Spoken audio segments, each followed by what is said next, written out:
നമസ്കാരം, മലയാളി വാർത്തയിലേക്ക് സ്വാഗതം.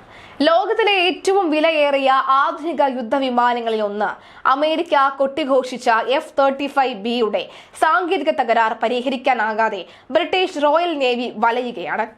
ഇന്ത്യൻ സാങ്കേതിക വിദഗ്ധരും സഹായം നൽകുന്നുണ്ട്. ഹൈഡ്രോളിക് സംവിധാനത്തിലുണ്ടായ ഗുരുതര സാങ്കേതിക തകരാറിനെ തുടർന്ന് 5 ദിവസമായി യുദ്ധവിമാനം തിരുവനന്തപുരം ആഭ്യന്തര വിമാനത്താവളത്തിലെ 4-ാം നമ്പർ ബേയിൽ വിശ്രമത്തിലാണ്. വാടകയായി വലിയ തുക വിമാനത്താവളം ഈടാക്കുന്നുമുണ്ട്. വിമാനത്തിന്റെ മടക്കം ഇനിയും വൈകുമെന്നാണ് വിവരം. അദാനിയുടെ കീഴിൽ തിരുവനന്തപുരം വിമാനത്താവളം വരികയാണ്. അതായത് വിമാനത്താവളത്തിൽ കിടക്കുന്നത് അദാനിക്കും ലാഭമാകും. ആധുനിക യുദ്ധവിമാനങ്ങൾക്ക് ഇത്തരം തകരാറ് അപൂർവമാണ്. US പ്രതിരോധ കമ്പനിയായ ലോക്ഹീഡ് മാർട്ടിൻ നിർമ്മിച്ചതാണ് F-35B ലൈറ്റ്നിംഗ് II. ഇസ്രായേൽ സാങ്കേതിക വിദ്യകൾ കൂടി ഉൾപ്പെടുത്തി പരിഷ്കരിച്ച 5-ാം തലമുറയിൽപ്പെട്ട വിമാനമാണ് ഇത്. തകരാറ് പരിഹരിക്കാൻ ഒരാഴ്ചയിലേറെ എടുത്തേക്കും എന്നാണ് റിപ്പോർട്ട്. വിമാനവാഹിനി കപ്പലുകളിൽ നിന്ന് കഴിഞ്ഞ ദിവസം എത്തിയ 2 എഞ്ചിനീയർമാർക്ക് തകരാറ് പരിഹരിക്കാൻ കഴിഞ്ഞില്ല. ഹൈഡ്രോളിക് സംവിധാനത്തിലുണ്ടായ ഗുരുതര തകരാർ പരിഹരിക്കാൻ കൂടുതൽ പേരും എത്തും. ഇന്ധനം കുറഞ്ഞതോടുകൂടി അടിയന്തര ലാൻഡിംഗ് നടത്തിയപ്പോഴാണ് ഹൈഡ്രോളിക് സംവിധാനത്തിന് തകരാർ ഉണ്ടായത്. അറ്റകുറ്റപ്പണിക്കായി എയർ ഇന്ത്യയുടെ ഹാങ്ങറിലേക്ക് വിമാനം മാറ്റിയേക്കും. അങ്ങനെ വന്നാൽ എയർ ഇന്ത്യയ്ക്കും ലാഭമുണ്ടാകും. ഇൻഡോ പസഫിക് മേഖലയിൽ സഞ്ചരിക്കുകയായിരുന്ന ബ്രിട്ടീഷ് നാവികസേനയുടെ വിമാനവാഹിനി കപ്പലായ HMS പ്രിൻസ് ഓഫ് വൈൽസിൽ നിന്ന് പറന്നുയർന്ന F-35B യുദ്ധവിമാനമാണ് കഴിഞ്ഞ ശനിയാഴ്ച രാത്രി തിരുവനന്തപുരത്ത് ഇറക്കിയത്. അമേരിക്കൻ നിർമ്മിത വിമാനത്തിന്റെ സാങ്കേതിക തകരാറ് പരിഹരിക്കാൻ ബ്രിട്ടനിൽ നിന്ന് റോയൽ നേവി ഉദ്യോഗസ്ഥരും അമേരിക്കയിൽ നിന്നുള്ള വിദഗ്ധ സംഘവും എത്തിയേക്കും. റോയൽ നേവിയുടെ കീഴിലുള്ള HMS പ്രിൻസ് ഓഫ് വെയിൽസ് എന്ന വിമാനവാഹിനി കപ്പലിൽ നിന്ന് പുറത്തു ഉയർന്ന വിമാനമാണ് ഇത്. വിമാനം കേരള തീരത്ത് നിന്ന് 100 നോട്ടിക്കൽ മൈൽ അകലെ അന്താരാഷ്ട്ര കപ്പൽ ചാലിൽ നങ്കൂരമിട്ടിരിക്കുകയാണ്. ഇസ്രായേൽ ഇറാൻ സംഘർഷത്തിന്റെ പശ്ചാത്തലത്തിൽ നിരീക്ഷകങ്ങൾക്കായി കപ്പൽ അറബിക്കടലിൽ തങ്ങുന്നതാണ് എന്നും സംശയിക്കുന്നുണ്ട്.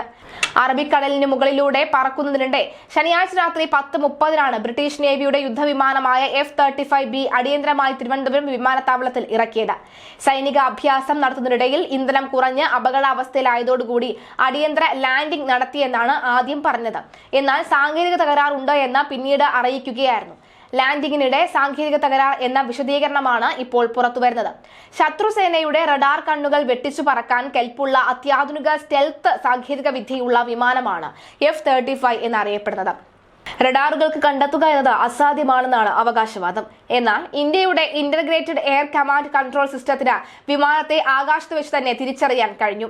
CISF ഉദ്യോഗസ്ഥരും ബ്രിട്ടീഷ് പൈലറ്റും 2 മെക്കാനിക്കൽ വിദഗ്ധരും വിമാനത്തിനരികിൽ മുഴുവൻ സമയവും ഉണ്ട്.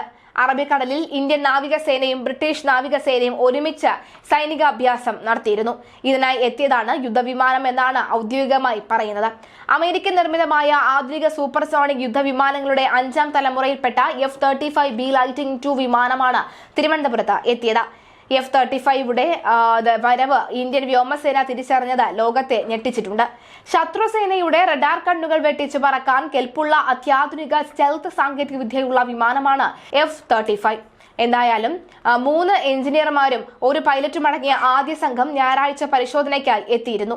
തകരാർ പരിഹരിക്കാൻ കഴിയാത്തതിനാൽ വ്യോമസേന എഞ്ചിനീയർമാർ അടങ്ങിയ മറ്റൊരു സംഘം ചൊവ്വാഴ്ച എത്തി. അവർക്കും പ്രശ്നം കണ്ടെത്താൻ കഴിഞ്ഞിരുന്നില്ല. അന്താരാഷ്ട്ര നിയമപ്രകാരം രാജ്യങ്ങളുടെ വിമാനവാഹി കപ്പലുകൾ അന്താരാഷ്ട്ര കപ്പൽ ചാൽ വഴി പോകുന്നതിൽ പ്രശ്നങ്ങൾ ഇല്ല. ഈ യാത്രയിൽ വിമാനവാഹിനികളിൽ നിന്നുകൊണ്ട് യുദ്ധവിമാനങ്ങൾ പരിശീലന പറക്കൽ നടത്തുന്നതിന് നിയമപ്രശ്നമില്ല. F-35B വിമാനത്തിൽ മുഴുവൻ ഇന്ധനവും നിറച്ചാൽ 2000 കിലോമീറ്ററോളം പറക്കാനും സാധിക്കും. ഇനി ഇത് പോയാലും പോയില്ലെങ്കിലും ഇന്ത്യക്ക് തന്നെയാണ് ലാഭം.